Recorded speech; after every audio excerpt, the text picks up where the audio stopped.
Well, good evening, everyone. Thank you for having me. I hope everyone can hear me. How to respond to a lot of this.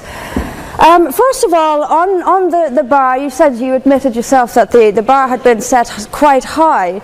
I would suggest, though, that the burden of proof is on the proposer rather than on us. It quite clearly says Islam is a religion of peace. I suggest you prove it. We've also been told here tonight when we opened that this debate must take place in the real world. Well, absolutely, yes, it must. It must take place in the real world. And I will describe what Islam is doing in the real world. We can sit and we can debate theocracy day in, day out. We will never agree. We can debate, is there a God, isn't there a God, is the Quran real, isn't it? None of it actually matters. What matters is what happens in the real world, as my opponent quite rightly said. My side of the argument is regularly told that we've heard it again tonight, we were described somewhat as hate. We were told that we are demonizing Islam, whipping up fear of Islam. Not the first time I've been accused of this, probably won't be the last. But let me just say, and let's take this into the real world as we've been advised to do. Let me tell you what actually whips up fears of Islam.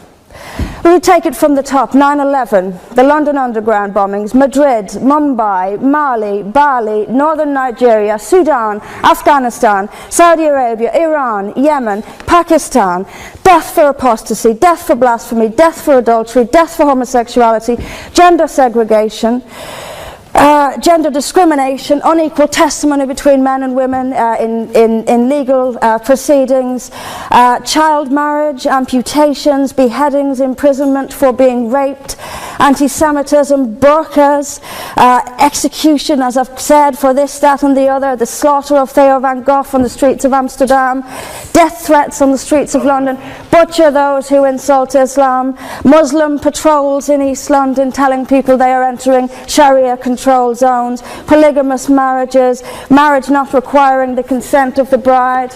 This is what causes fear of Islam. It is not me, it is not my colleagues on this side. What information on that point? If Islam and Muslims are responsible for the Muslim patrols, I'm not finished. I'm not. I mean, let me speak on. But the point is that it is not I or my fellow debaters on this side who are causing fear of Islam. It is the actions of Muslims that are causing fear of Islam. That is the real world. That is where we actually live. Then we'll be told that this is just the extreme fringe of Islam. Well, let me have a look at Saudi Arabia. Saudi Arabia is the birthplace of Islam, the custodian of its holy sites. In Saudi Arabia, a woman is not allowed to drive. She is not allowed to leave the house without a mahram. She is not allowed to vote, although they've been incredibly generous by allowing some votes in the next elections. This is apparently the extreme fringe of people are executed for blasphemy, executed for apostasy. In Saudi Arabia, the birthplace of Islam, we'll be told that's the extreme fringe of Islam. No, it is not. Calling Saudi Arabia the extreme fringe of Islam is like calling the Vatican the extreme fringe of Catholicism. Sorry, it just doesn't work. Then we'll be told that we've misunderstood. Violent Muslims have misunderstood. Saudi Arabia has misunderstood. Iran, which stones people to death for adultery, has misunderstood. Yemen, which marries children at the age of 9, has misunderstood. Has there ever been a more spectacularly misunderstood religion than Islam? It seems that these nations who apply it as their laws, nations which have the Quran as their constitution, innumerable nations, where there is no free speech, where there is no freedom of religion, they've all got it wrong. They've all got it wrong. It's quite a spectacularly misunderstood religion. There's just so much. I'm constantly told as well that I need to respect Islam. I'm never quite given a good enough reason why. I am under no greater obligation to respect Islam than I am any other beliefs. I'm under no more obligation to respect a woman oppressed in the name of Islam than if she is oppressed by the BNP or anyone else. I am under no obligation to make compromises with an ideology I simply don't see as peaceful. Why don't I see it as peaceful? Because of the evidence. If I look around the world and I see the countries where Islam calls the shots, all I see is brutality and violence imposed by the state. We were told that peace is not just the absence of violence but the presence of justice. Absolutely. I do not see how in a nation where, as the only woman here, I have some particular issues with the way women are treated in Islamic states. Now you can argue that they've got it wrong. Tell them that, because they seem to think that's what it is. Yes, I mean, there's so much to say about it, but is there a peaceful Islam? Yes, there is. It's in the hearts of peaceful Muslims. Unfortunately, though, there's also a rather more objective Islam, and peaceful Muslims have to do some really rather creative interpretation, like the command to beat her. I've seen Muslim women. I didn't stand up for you. Well, I didn't. So if you could just have a bit. I knew this would happen. I knew this would happen, by the way. I knew this would happen. What I'm saying is completely controversial and will be booed and shouted down, and I have no doubt my colleagues the same. I knew this would happen. You say anything negative, you'll get the boos. I'm actually going to leave it there. But I will finish just by saying this. There are hundreds of millions of peaceful Muslims. That is a fact. But that does not mean that Islam itself is peaceful. Peaceful Muslims interpret verses of the Quran so almost beyond recognition. It's reinterpreted, like the command to beat her. It's there in the Quran, and I've seen Muslim women try to dance around it. They put words in there that simply aren't there. That's what it says. It says beat her. And in the countries where the Quran calls the shots, that is exactly what they do. This is not peace. This is not justice. Islam is not a religion of peace, as the evidence shows us. Thank you. Thank you very much, Mr. President. Ladies and gentlemen, good evening. Assalamu alaikum. Lovely to see you all here tonight. We are having a very entertaining night, are we not, with some very interesting things being said from the other side of the house tonight. Let me begin by saying, as a Muslim, as a representative of Islam, I would consider myself an ambassador for Islam, a believer in Islam, a follower of Islam and its Prophet. So in that capacity, let me begin by apologizing to Anne-Marie for the Bali bombings. I apologize for the role of my religion and me and my people, for the killing of Theo van Gogh, for 7/7. Yes, that was all of us. That was Islam, that was Muslims, that was the Quran. I mean, astonishing claims to make in the very first speech tonight, on a day like today, where the Conservative Prime Minister of the United Kingdom is having to come out and point out that these kind of views are anathema. And I believe you're trying to stand for the Labour Party to become an MP in Brighton. If you do, and you make these comments, I'm guessing you'll have the whip withdrawn from you, but then again, UKIP's on the rise, they'll take you, the BNP, they might have something to say about your views. This is what Mehdi Hasan always does. By the way, just on a factual point, since we heard a lot about the second speaker, about how backward we Muslims all are, on a factual point, you said that Islam was born in Saudi Arabia. Islam was born in 610 AD. Saudi Arabia was born in 1932 AD. So you were only 1,322 years off. Not bad? Not bad start there. Talking of maths, by the way, a man named Al-Khwarizmi was one of the greatest mathematicians of all time, a Muslim, worked in the golden age of Islam. He's the guy who came up with not just algebra, but algorithms. Without algorithms, you wouldn't have laptops. Without laptops, Daniel Johnson tonight wouldn't have been able to print out his speech in which he came to berate us Muslims for holding back the advance and intellectual achievements of the West, which all happened without any contribution from anyone else other than the Judeo-Christian people of Europe. In fact, Daniel David Levering, the author of the Pulitzer Prize-winning historian and author of The Golden Crucible, points out that there would be no Renaissance, there would be no Reformation in Europe without the role played by Ibn Sina and Ibn Rushd and some of the great Muslim theologians, philosophers, scientists in bringing Greek texts to Europe.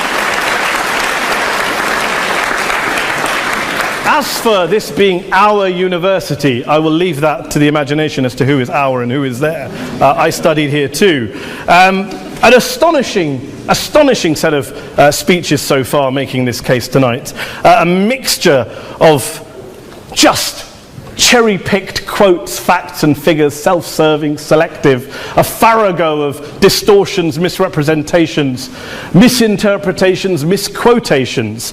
Daniel talked about my article in the New Statesman, which got me a lot of flack, where I talked about the anti-Semitism that is prevalent in some parts of the Muslim community, which indeed it is. Of course, I didn't say in that piece that it was caused by the religion of Islam. In fact, modern anti-Semitism in the Middle East was imported from, finish the sentence, Christian, Judeo-Christian Europe, where I believe some certainly bad things happened to the Jewish people. In fact, Tom Friedman, Jewish-American columnist in the New York Times, told me in this very chamber last week that he believed, had Muslims been running Europe in the 1940s, 6 million extra Jews would still be alive today. So I'm not going to take lessons in anti-Semitism from someone who's here to defend the Judeo-Christian values of a continent that murdered 6 million Jews. Moving swiftly on. Yes. Absolutely. Well, I'm about to make that point. No, I'm about to make that point. You're right. I agree with you. I agree with you 110%. That is my point. I don't think Europe is evil or bad. I'm a very proud European. I don't want to judge Europe on that basis, but if we're going to play this gutter game where we pull out the Bali bombing and we pull out examples of anti-Semitism in the Islamic community, then of course I'm going to come back and say, well, hold on. I mean, look, let's be very clear. Daniel here was a last-minute replacement for Douglas Murray, who had to pull out. And Douglas and I have a well-documented differences, but to be fair to Douglas, as to be fair to Anne-Marie and to Peter, atheists. Atheists see all religions as evil, violent, threatening. What the problem I have with Daniel's speech is that Daniel comes here to write this robust defense of Christianity, forgetting that his fellow Christians, people who said they were acting in the name of Jesus, gave us the Crusades, the Spanish Inquisition, the anti-Jewish pogroms, European colonialism in Africa and Asia, the Lord's Resistance Army in Uganda, not to mention countless arson and bomb attacks on abortion clinics in the United States of America to this very day. I would like a little bit of humility from Daniel first before he begins lecturing other communities and other faiths on violence, terror and intolerance. But, no thank you. Some water. But I would say this, to address the gentleman's very valid point here, I'm not going to play that game. I don't actually believe that Christianity is a religion of violence and hate because of what the LRA does in Uganda or what Crusaders did to Jews and Muslims in Jerusalem when they took back the city in the 12th or 13th or whatever century it was. I believe that Christianity, like Islam, like pretty much every mainstream religion, is based on love and compassion and faith. I do follow a religion in which 113 out of the 114 chapters of the Quran begins by introducing the God of Islam as a God of mercy and compassion. I would not have it any other way. I don't follow a religion which introduces my God to me as a God of war, as some kind of Greek God of wrath, as a God of hate and injustice. Not at all. As Adam pointed out, you go through the Quran and you see the mercy and the love and the justice. And yes, you have verses that refer to warfare and violence. Of course it does. This is not a motion about pacifism. I'm not here to argue that Islam is a pacifistic faith. It is not. Islam allows military action, violence in certain limited contexts. And yes, a minority of Muslims do take it out of that context. But is it religious? We talked about Woolwich. Daniel and Anne-Marie have suggested that it's definitely religion that's behind all of this. Well, actually, what I find so amusing tonight is we're having a debate about Islam, and the opposition tonight have come forward. We have a graduate in law, a graduate in modern history, a graduate in chemistry, and you know, I admire all of their intellects and their abilities, but we don't have anyone who's actually an expert on Islam, a scholar of Islam, a historian of Islam, a speaker of Arabic, even a terrorism expert or a security expert or a pollster, let alone to talk about what Muslims believe or think. Instead, we have people coming here, putting forward these views, putting forward these sweeping opinions. Listen to Professor Robert Pape of the University of Chicago, one of America's leading terrorism experts who, unlike our esteemed opposition tonight, studied every single case of suicide terrorism between 1980 and 2005, 315 cases in total. And he concluded, and I quote, "There is little connection between suicide terrorism and Islamic fundamentalism or any of the world's religions. Rather, what nearly all suicide terrorist attacks have in common is a specific secular and strategic goal to compel modern democracies to withdraw military forces from territory that the terrorists consider to be their homeland." And the irony is, when we talk about terrorism, the irony is that the opposition and the Muslim terrorists, the Al-Qaeda types, actually have one thing in common. Because they both believe that Islam is a warlike, violent religion. They both agree on that. They have everything in common. Osama bin Laden would be nodding along to everything he's heard tonight from the opposition side. He agrees with them. The problem is that mainstream Muslims don't. The majority of Muslims around the world don't. In fact, a gentleman here started quoting all sorts of polls. Gallup carried out the biggest poll of Muslims around the world, of 50,000 Muslims in 35 countries. 93% of Muslims rejected 9/11 and suicide attacks. And of the 7% who didn't, they all, when polled and focus grouped, cited political reasons for their support for violence, not religious reasons. And as for Islamic scholars and what they say, well, Daniel talks about our University of Oxford. We'll go down to Oxford Centre for Islamic Studies, get hold of a man named Sheikh Afifi Al-Akiti, who is a massively well-credentialed and well-respected Islamic scholar, who has studied across the world, who in the days after 7/7 published a fatwa denouncing terrorism in the name of Islam, calling for the protection of all non-combatants at all times, and describing suicide bombings as an innovation with no basis in Islamic law. Go and listen to Sheikh Tahir al-Qadri, one of Pakistan's most famous Islamic scholars, who published a 600-page fatwa condemning the killing of all innocents and all suicide bombings unconditionally without any ifs or buts. There's nothing new here. This is mainstream Islam, mainstream scholarship, which has said this for years. You don't go out and kill people willy-nilly in the high street or anywhere else, on a bus or a mall, based on verses of the Quran that you cherry-pick without any context, any understanding, any interpretation, or any commentary. Point of information. Please. What about stoning of women, for example, in such Well, It doesn't happen apparently. I didn't say it doesn't happen at all. I never said it didn't happen. I don't blame Islam. Yes, it's a very good point. And a lot of us are campaigning against that. And we're campaigning against it in the name of Islam. We're campaigning against it in the name of various interpretations of Islam. Anne-Marie comes and scares us with her talk of Sharia law. I would like to see the book of Sharia law. It doesn't exist. People argue over what Sharia law is. And you empower the extremists by saying there is only one version. You empower them all. I don't believe you took any interruptions, Anne-Marie, so I think you should stay there for a moment. Several countries. Here's what we're dealing with.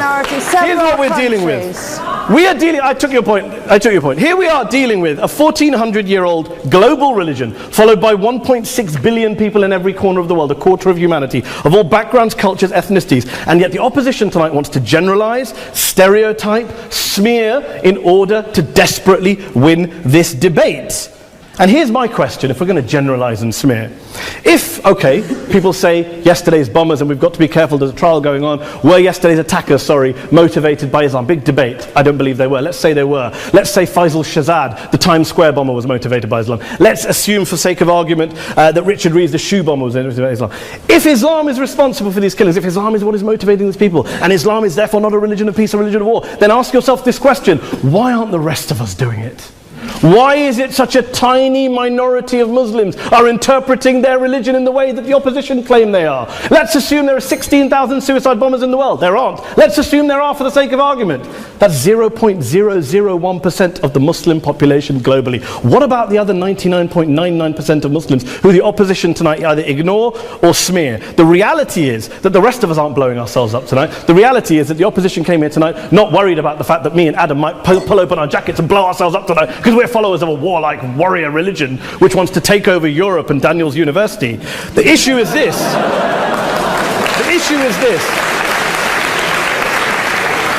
Unless the opposition can tell us tonight, and Peter Atkins is here, one of our great atheist intellectuals, can tell us tonight, they can answer this question tonight: why don't the vast majority of Muslims around the world behave as violently and aggressively as a tiny minority of politically motivated extremists? Then they might as well give up and stop pretending they have anything relevant to say about Islam or Muslims as a whole. Ladies and gentlemen, let me just say this to you. Think about what the opposite of this motion is.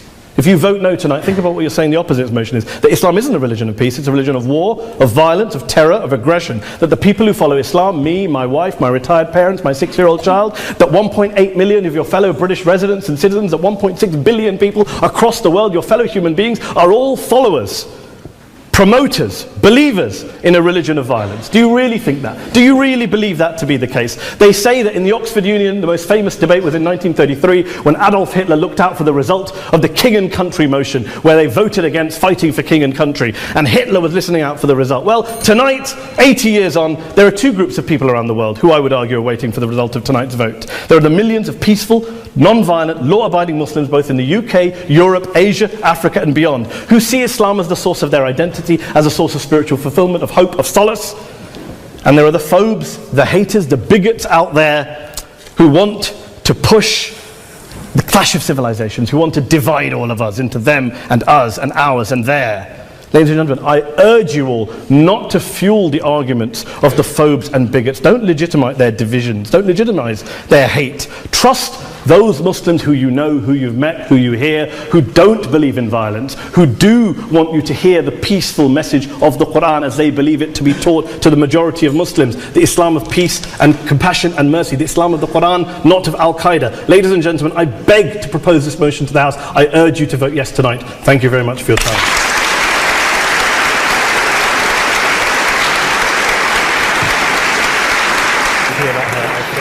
In it, as good men will find anywhere.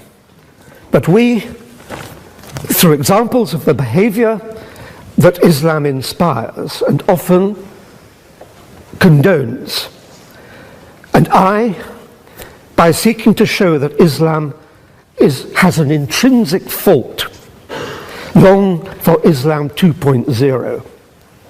Islam 2.0, Islam's enlightenment, will have an emphasis on humanity, subtlety, harmony, and reason, and be virtuous. On that point, this evening, though, you are judging Islam 1.0, not Islam 2.0.